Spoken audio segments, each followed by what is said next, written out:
खदान चल रही है जूनी तिघरा के नाम से। अच्छा। उसके ठेकेदार लालमन पांडे भागवत शुक्ला है। कई उन्हीं के परिवारों की जमीन अभी बची हुई जिसका एवार्ड नहीं हुआ। अच्छा। मुआवजे की कोई बात नहीं हुई। वो दर दर भटक रहे हैं, कहीं उनको किसी को न्याय नहीं मिल रहा है। एक गौरी शंकर है, कौन कौन है, गौरी शंकर शुक्ला लोग के परिवार है। वो कई लोगों के नाम वो जमीन है उधर, कई लोगों के नाम जमीन है। चारों तरफ से उसमें रोड लगी हुई है। इनकी माइंस वहाँ कैसे चल पाएगी यही नहीं समझ में बात आती है। जब मेन रोड के बगल में कैसे चलेगी?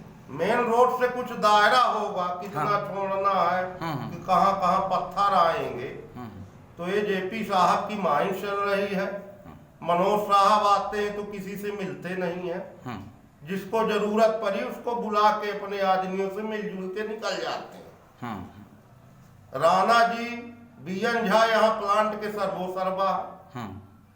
और इतना शोषण बढ़ गया है जब से सन्नी साहब यहाँ से चले गए कि किसानों की कोई बकत नहीं रह गई। सबकी जमीन मध्य प्रदेश शासन करा दिया गया। तो ये प्लांट बेचे अल्ट्राटेक को 17 नौकरी लिखित दी गई। 17 नौकरी में आज तक नहीं दिया गया हमको। हम कई बार अल्ट्राटेक के दरवाजा खटखटाए, कई बड़े अधिकारियों से मिले, हमारी बात कोई सुनी नहीं गई। और दूसरी बात, हमारे ऊपर फर्जी मुकदमा भी लगवाया गया अल्ट्राटेक द्वारा प्रबंधक द्वारा फर्जी मुकदमा लगवाया गया। हम जमानत कराए, उसके बाद फिर हमें एडिशनल एसपी को एक लेटर दिया। आज तक उसका जवाब अल्ट्राटेक नहीं दे पाए। अच्छा। अब कोई न्याय है नहीं सर। रोड भी बंद कर दिया गया। माननीय कलेक्टर साहब जी आए थे बैजनाथ में हमारे। अच्छा। हम उनसे मिले भी, निवेदन किए कि बैजनाथ में कुछ है खास जहाँ कलेक्टर आए थे? हाँ आए थे, देवी जी के मंदिर में साहब आए थे। अच्छा। साहब बड़े अच्छे व्यक्ति, कलेक्टर साहब समझ में आते हैं। काम पूरा एकदम चकाचक हो रहा क्षेत्र में, सब नियंत्रण है। लेकिन ये अल्ट्राटेक गरीबों की जमीन भी बहुत सस्ती ले रहा, कोई रोजगार नहीं दे रहा। अच्छा। सबकी जमीन 20 लाख 25 लाख मांग रहा, कोई रोजगार नहीं दे रहा। गांव वाले सब त्रस्त हैं। गांव वालों के इतनी बड़ी बेरोजगारी है कि सब परेशान है, हर व्यक्ति परेशान। अच्छा, वो कौन सी रोड है जिसको जबरदस्ती उसने बंद करा? जेपी सन्नी साहब जी बनवाए थे गांव के बच्चों के लिए। झूलन टाली से सीधे बेला निकालते थे। अच्छा, लगभग 6 किलोमीटर था ये। 6 किलोमीटर गांव वालों के लिए, साइकिल वाले, मोटरसाइकिल, जीप वाले, छोटे वाहन के लिए रोड बनाई गई थी कि बड़े वाहन उधर से चल रहे हैं। ये हम निवेदन किए कलेक्टर साहब से बैजनाथ गांव में।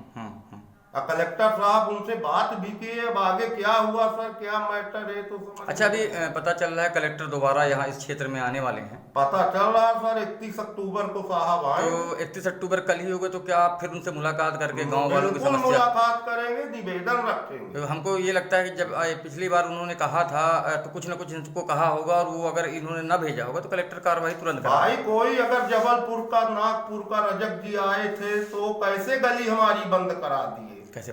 आज जो गली निकल रही सबके पट्टे से रोड, आज भी पट्टेदार रोड दारी है। जी। कहीं हर जगह जी रोड निकल गई है, लेकिन पट्टेदार गांव के व्यक्ति हैं आज। तो ऐसे कैसे जो अल्ट्राटेक रोड बंद करा देगी गांव वालों के लिए? बिल्कुल सही। आप किस पद पे हैं कांग्रेस में? हम कांग्रेस के बहुत छोटे सिपाही हैं, मंडल अध्यक्ष है, प्रदीप त्रिपाठी नाम है जी। और यही छोटी मोटी राजनीति बताया जाता है कि आप सामान्य लोगों की समस्याओं को लेकर अक्सर प्रमुखता के साथ संबंधित प्रशासन के खिलाफ आपने आवाज उठाई। कई बार आवेदन दिए। गांव के लोग भारी परेशान हैं। कोई रोड मरम्मत अच्छी नहीं हो रही, फंड सरकार का उतना लग रहा है,